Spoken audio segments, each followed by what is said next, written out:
हिमालयी क्षेत्र में उगने वाला बेहद आकर्षक और खुशबूदार लिलियम फूल इस बार बाजार में नजर नहीं आएगा, क्योंकि कोरोना संक्रमण की मार इस खूबसूरत फूल पर भी पड़ी।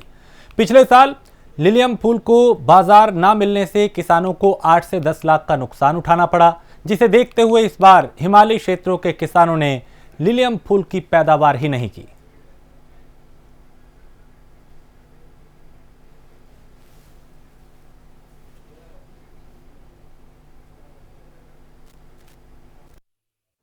कोविड की वजह से फूल को बाहर बेचने में दिक्कत हो रही है, मार्केट में समस्या आ रही है और ये तो आपदा है। या आपदा में तो हमको आपको सबको सहना पड़ रहा है, लेकिन सरकार इस पे एक हमारे वहाँ कल एक चिट्ठी आई है कि जिसमें फूलों के उत्पादन करने वाले काश्तकारों को कितनी क्षति हुई है उसकी सूचना मांगी गई है। तो मैं इसको बना के शासन को भेज रहा हूँ। और इनके चूंकि क्लाइमेट लिलियम के फूलों का यहाँ पे सूट कर रहा है।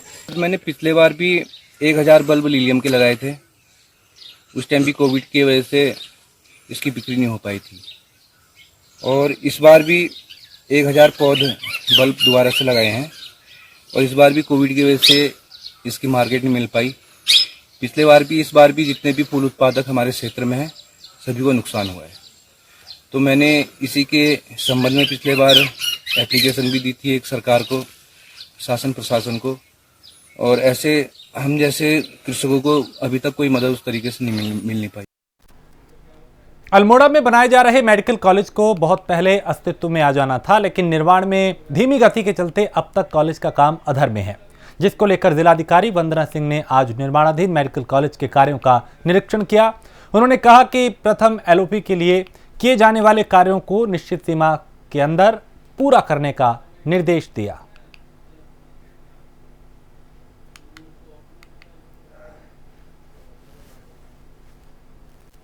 एनएमसी की विजिट होनी है, उसके लिए कुछ काम लंबित हैं अभी कार्यदायी संस्थाओं के। इनके साथ एक बैठक पिछले सप्ताह कर ली गई थी उसकी समीक्षा के लिए। उसके बाद फिजिकली देख के कहाँ पर क्या होना है और कितना समय संभावित है, इसके लिए आज का विजिट रखा हुआ था। इनको ये जल्दी से ही शुरू करने के निर्देश दिए गए हैं। सड़क का काम अभी शुरू कर दिया है, सीवर का काम आगे 1 सप्ताह में कार्यदायी संस्था करने का आश्वासन दे रही है। सरोवर नगरी पहुंची पिछड़ा आयोग के अध्यक्ष डॉक्टर कल्पना सैनी ने नैनीताल में अधिकारियों के साथ बैठक करते हुए कहा कि गरीब तबके की सहायता करना और उन्हें उनके अधिकार दिलाना आयोग का कर्तव्य है, इसलिए अधिकारी संवेदनशील होकर अपने कर्तव्यों का निर्वहन करें। आयोग की अध्यक्षता डॉक्टर सैनी ने कोरोना काल में अधिकारियों द्वारा महत्वपूर्ण भूमिका निभाने पर सभी को शुभकामनाएं भी दी।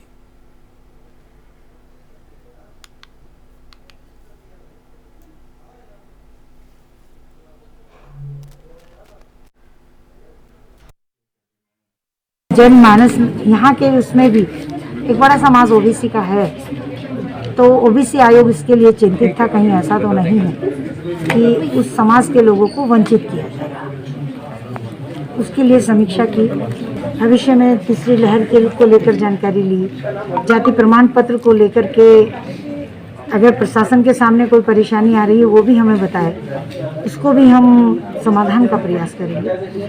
और जो जनमानस को यहाँ की समस्याएं आ रही हैं उनसे विभागों को अवगत कराया, तो उन्होंने भी ये आश्वासन दिया कि उस समस्या को भविष्य में दूर किया जाएगा। बैकलॉग के लिए देखिए जो है आयोग ने संज्ञान लिया है, और सभी विभागों से आज भी ये कहा गया है कि अपने यहाँ से कितने पद हैं जो सीधी भर्ती के थे और आज वो रिक्त हैं या उन पर अन्य तरह की कोई नियुक्ति है।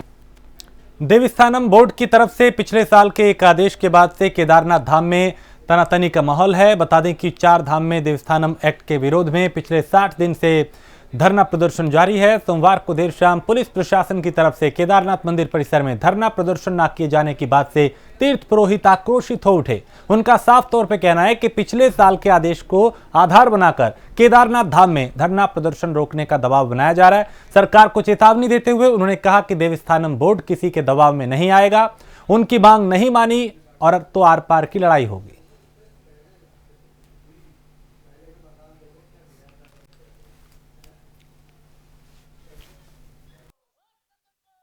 देवस्थानम बोर्ड के विरोध में चारों धामों में जो तीर्थ पुरोहित इसका जोरदार विरोध कर रहे हैं, उसी विषय में केदारनाथ के तीर्थ पुरोहितों के साथ कल पुलिस प्रशासन की एक बैठक थी।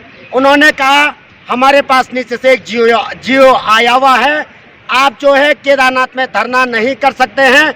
मैं शासन प्रशासन को बोलना चाहता हूं, अगर आप में दम हो तो आप केदारनाथ में आए, हम लोगों के साथ आर पार की लड़ाई के लिए तैयार रहे।